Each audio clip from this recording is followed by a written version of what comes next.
Ladies and gentlemen, Greg Michalowski from ForexLive.com. This is a Forex quick look. I'm going to take a look at the sterling versus US dollar. So let's get started. I'm looking at the 4-hour chart, this currency pair. And what do you notice? Well, what I notice is that you see this green line. This green line represents a 200-bar moving average on the 4-hour chart. And in trading this week or today, the price came up and tested that 200-bar moving average and found willing sellers. We've since moved down, and we're trading above and below the 100-bar moving average on the 4-hour chart. That's this blue line in this chart, currently at 1.2624. We're just below that level at 1.2620. Also, this 200-bar moving average up here was the high price that we saw in last week's trading. That is, we stalled against that moving average last Tuesday, in fact, the same trading day, and we rotated to the downside. So we are seeing similarities in that we have a ceiling up there at the 200-bar moving average. Keep that in your mind. Keep that focused as a level that is of importance going forward. Why? Because we tested it not once but twice, and we found willing sellers against that moving average. So if the price were to go back up to that level, we could expect perhaps maybe sellers against that level, but we know that if the price were to move above it, that would tilt the bias more to the upside, wouldn't it? So be aware of that level. That level currently comes in at 1.2667.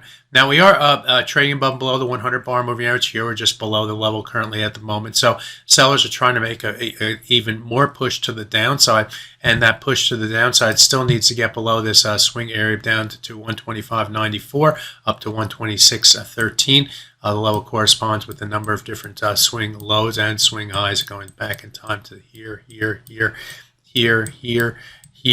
can see all the different times between these dates right here where the price either found support or resistance against that level. Then we fell below it here and then rotated back and up. It got up and down above that area.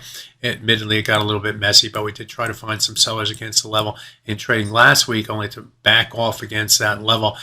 Today, or Monday and Tuesday, we've seen the price move above and below the level. So just watch that level. If we get back below the 100-bar moving average with momentum, we got to get below the 94 level. If we do that, then we start to look toward the 200-day moving average. That's a green line, and this chart comes in at 1.25637. Like the swing area right here, the last few weeks we've seen the price move above and below that level, which is come somewhat disconcerting from a technical perspective. We didn't see the momentum, but we did find support buyers sort of near the 38.2% retracement of the move up from this low back in October to the high price that we saw in December, and that reversed the market back to the upside, and we haven't been down to that 38.2% retracement since. We do need to get below that level if these sellers are to take more control, and then we have the 100-day moving average coming in play as well. So that's my updated look at the sterling versus US dollar. I hope you got something out of it. My name is Greg Michalowski. Good fortune with your trading. Bye-bye.